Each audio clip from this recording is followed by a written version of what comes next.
Hi, and welcome to today's episode of Piano TV. I am Allysia, your host, and we are going to look at Bach's very famous composition, Air on the G string of the violin. This was one piece that was performed during my wedding ceremony, so as such, it's very near and dear to my heart. And an analysis of this video was actually requested over on Patreon by Malav, so hopefully I pronounced your name right. So if you're curious about like some of the Patreon perks we offer, you can check out our link in the description bar below. So this is a personal request, and what we're going to be doing today, like with all of our analysis videos, is we're going to talk a little bit about the backstory, and then we're going to listen through some examples, and I'm just going to like talk about any details about the composition that I find interesting. So let's get started.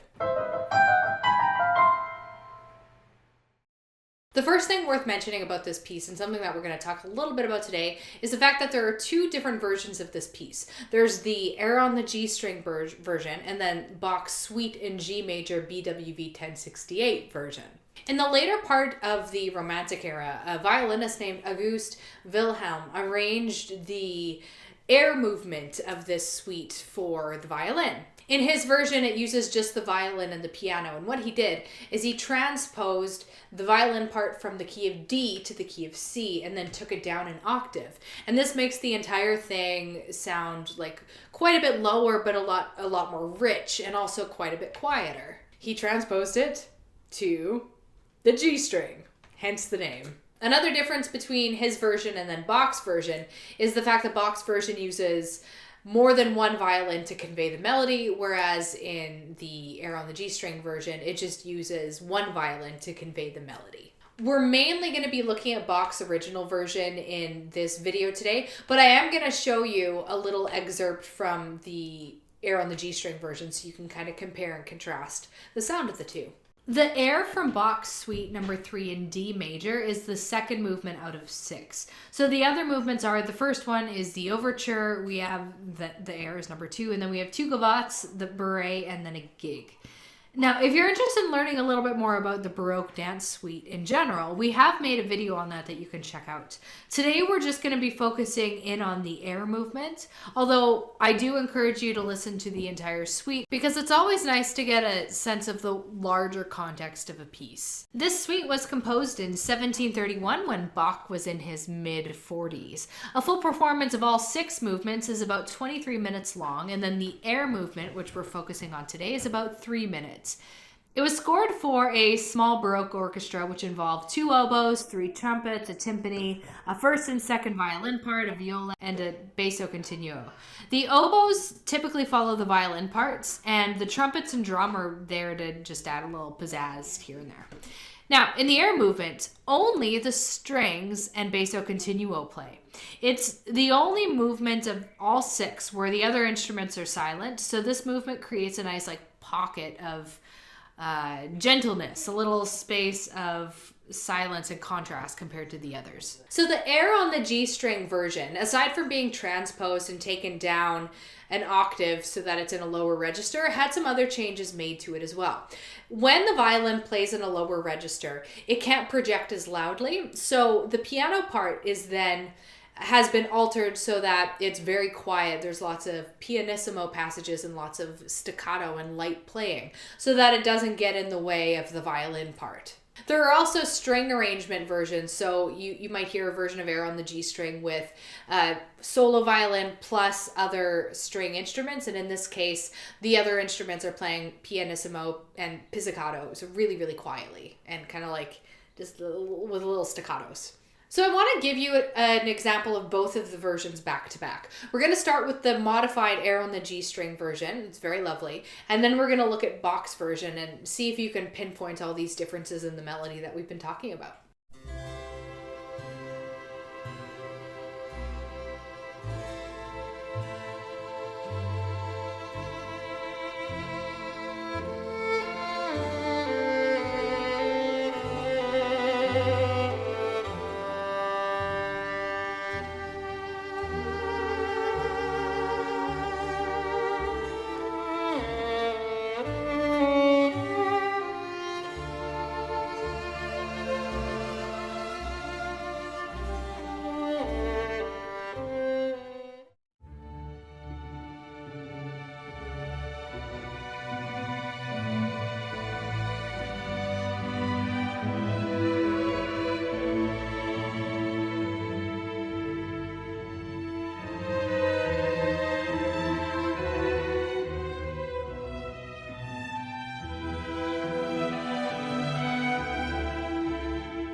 Let's start by discussing the form of this air. In true Baroque style, it's written in simple binary form.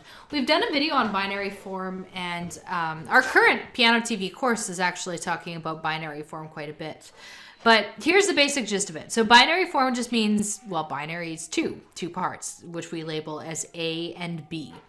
The A section and the B section are different, but they're not like dramatically different. It's not like a brand new composition or anything. They're all based on the same material.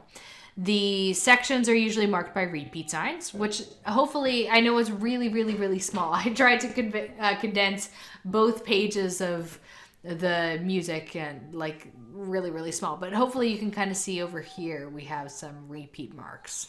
Usually a piece in binary form will feature a modulation, which is a brief key change, right around the transition from the A section to the B section. So this air is written in asymmetrical binary form, which just means that the A and the B sections aren't equal length. The B section is quite a bit longer. Again, in true Baroque style, you'll see the modulation happen right at the end of the A section. If a piece is written in a major key, and this one is written in the key of D major, you'll usually see it modulate to the dominant key, which in this case would be A major. So the dominant key is just 5 notes up from the original key. Dominant means 5. So if we're in the key of D and we go up 5 notes, we get to A. At the end of the A section, you'll see a perfect cadence, 5-1, in the new key of A. So you have an E chord that moves to an A chord. And this E chord isn't a part of our original key of D. So that's how we know we've modulated. This cadence helps us to establish a new tonality, which will carry through some of the B section. So let's have a listen to this section briefly. You're probably not even really going to notice the modulation. They're basically designed to sound seamless.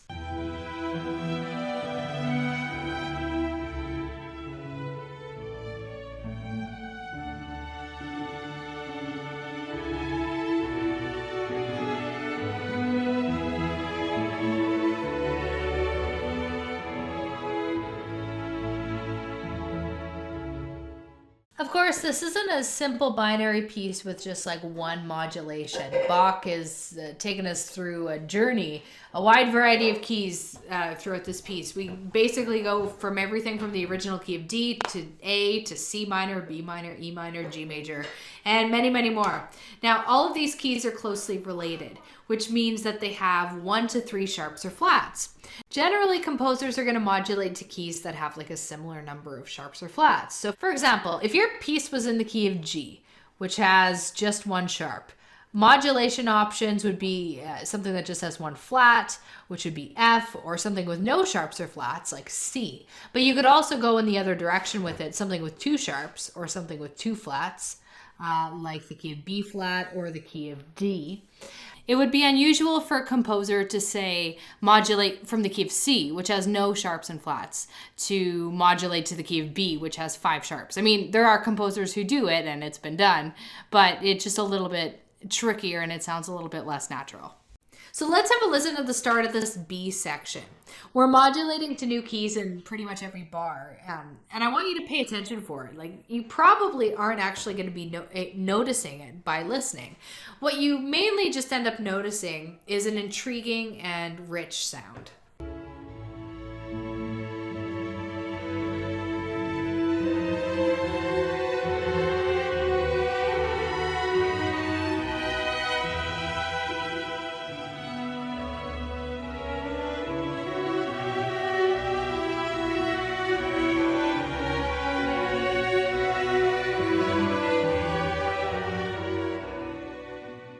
When you're learning about Baroque dances, like minuets and gavottes and things like that, it helps to know what those are, instead of just like as an abstract concept.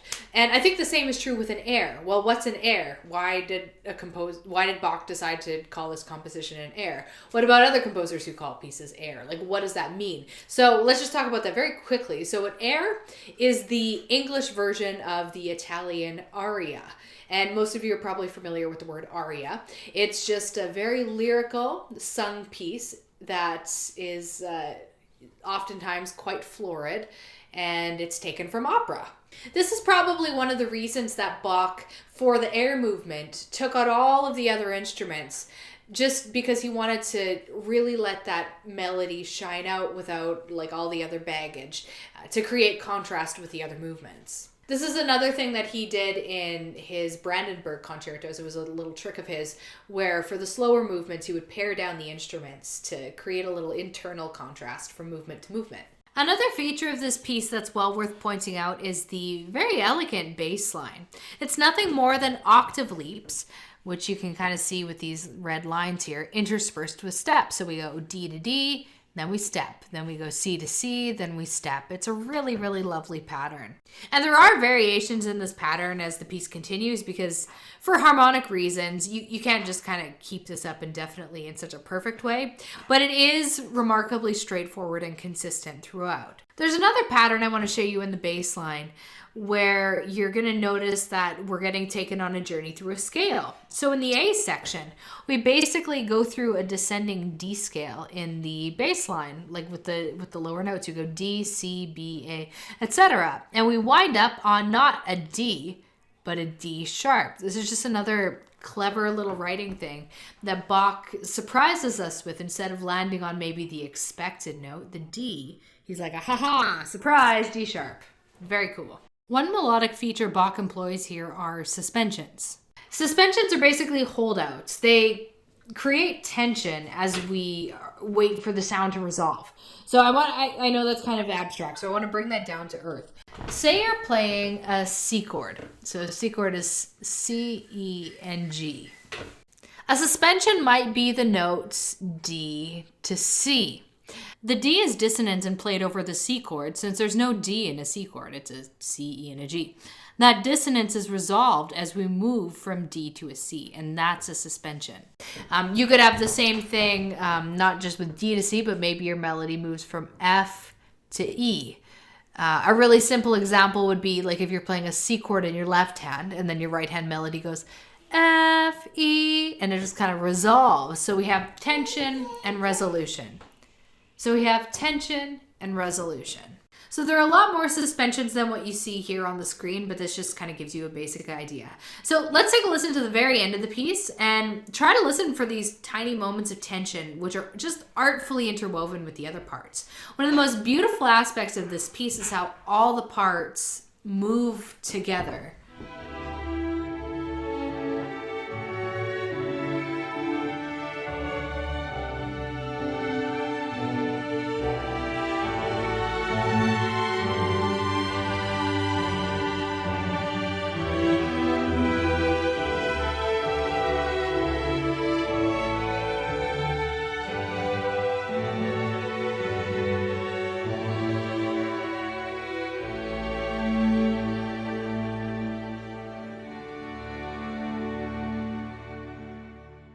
A final note about this piece is that except for the strongest cadences, so the end of the A section and then the very end of the composition, the end of the B section, there's no stop in motion. There aren't any held notes, there aren't any breaks. We're just kind of always restlessly moving from one harmony to the next. We just don't notice it as much maybe in this one because it's slow. I think this is one reason that this piece manages to be quite gripping and engaging even though it's so slow. Bach hooks us in with this restless movement and these intriguing harmonic choices, even though a lot of the times it's a fast piece that catches our attention. Isn't it absolutely amazing that a composition that's only 18 bars long, not including repeats, can be so rich and detailed and full of beauty? I mean, we get so caught up with these 30-minute sonatas and symphonies and things like that, that there's sometimes the mindset of like bigger is better. But to be able to write a really profound, tiny piece is a remarkable accomplishment, and it's one of the things that I love about Bach, and I hope that you enjoyed as well, and I hope that you enjoyed this video. If you did, please give it a thumbs up, and I will do more along this ilk. I don't know, I always say the word ilk, and I don't know why. I don't think I've ever read like it in books. Who says ilk? I'm not from the 18th century. Thank you so much for watching today's video. Subscribe if you haven't already, and I will catch you in the next one. Bye, guys.